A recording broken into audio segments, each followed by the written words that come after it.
Hey, good afternoon there, sweet peas. Basic prepper mom Myra, and I want to show you a little bit about what's going on up here. So this is all old manure and scrapings out of goat pen, pig pen, chicken pen, horse pen that we've kind of brought up here and kind of thrown all over the place. And I kind of want to show you what's going on. So the interesting thing is we've had a lot of rain and stuff, but so this stuff right here, you see that?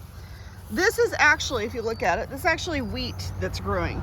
So this is whatever was in the horse feed or the manure, whatever, but there's quite a bit of it growing. Now the other thing, along with, I'm trying not to step on stuff here if I can find it. Hold up, we're gonna go over here. And all of these are little sunflowers that are coming up. So we'll end up with a whole bunch of sunflowers.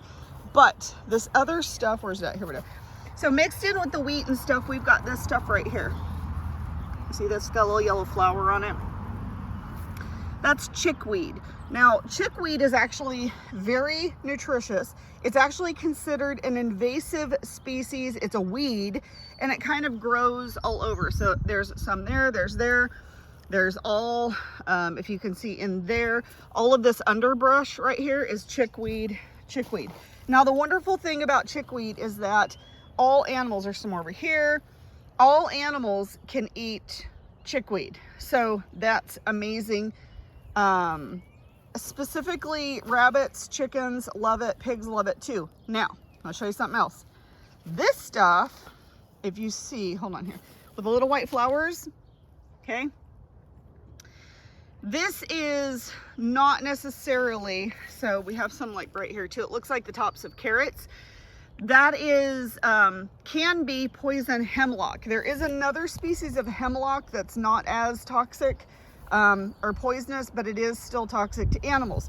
So while you are in here, because there's like oats and wheat and stuff that's mixed in here, when I'm in here picking stuff, I have to be seriously careful not to get this beautiful little ferny stuff with the white flowers into our livestock. So, or anything that looks like the top of a carrot, that is absolutely not okay for my animals. So while I'm walking through, there are no animals that graze up here. So typically we will just kind of, I'll come up here and I'll pull stuff. But there are things in here. This same thing, don't want to feed that. I can't remember what that's called, but doesn't matter. You have to be really careful when you are dealing with your animals and livestock to know what's good and what's not. Now, once again, this stuff, the chickweed, is amazing. It pulls up super easy. It's super tender, especially when you get it after it first, I guess, comes up. So like the really green stuff is super tender. Oh, hello, can you, really? Sorry, somebody let my dogs out. This stuff, you can tell it's kind of changing color, getting a little drier, but it's still definitely edible for them and they still really like it. So all of this that you see here, all of this is actually oat. All of that tall, green, thick stuff is actually oat, which is super, oat and wheat, I think, which is super cool. So I come in here and kind of pick through, really, sorry, pick through things to give to the chickens and the critters that are kind of, that don't graze up here. Unfortunately, as you can hear, so literally the road is right down there. That's actually a main road that we live off of, which not ideal, but so we don't have any animals that are currently up here yet.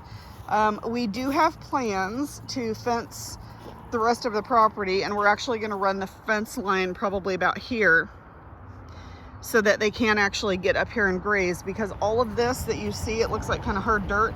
All of this is actually dirt and fertilizer. There's some shavings there. So I could, at some point, this has been up here probably a year or so, probably dig some of this up and use it either in my compost pile or use it just directly into the garden situation, because it's basically fertilizer that's been sitting here aging for a year or two. So that is probably what I will do. And it's kind of nice to have that, but the animals will be actually able to get up here and kind of graze, graze all over, hello you, all the way down there. So we'll run the fence line probably about where that tree is, and that'll still give them a pretty good area to graze, because all of this in the spring, all of this is just thick and green like this. So that'll be pretty awesome. It does eventually dry out, but so when you're looking for alternatives to feed your animals, that's what you have to look at.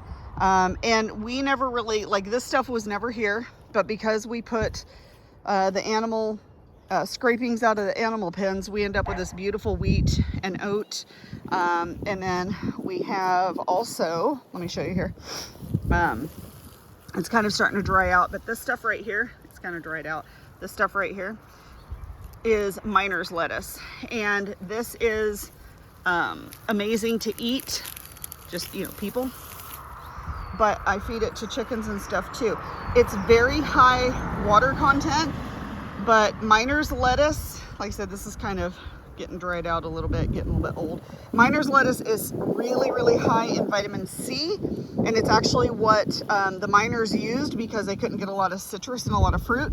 They actually would eat the miner's lettuce to fend off any scurvy that would set in.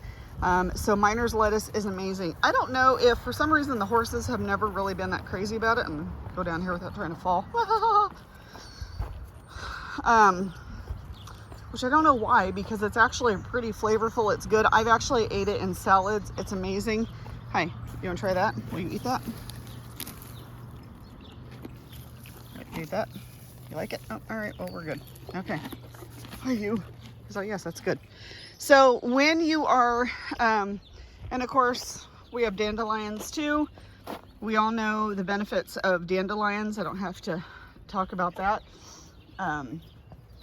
But when you're looking at alternatives to feed your animals, or even things to just supplement them, look at what you have. I mean, obviously I have a lot of weeds here, and you have to be super careful because there are some weeds that are super toxic to animals.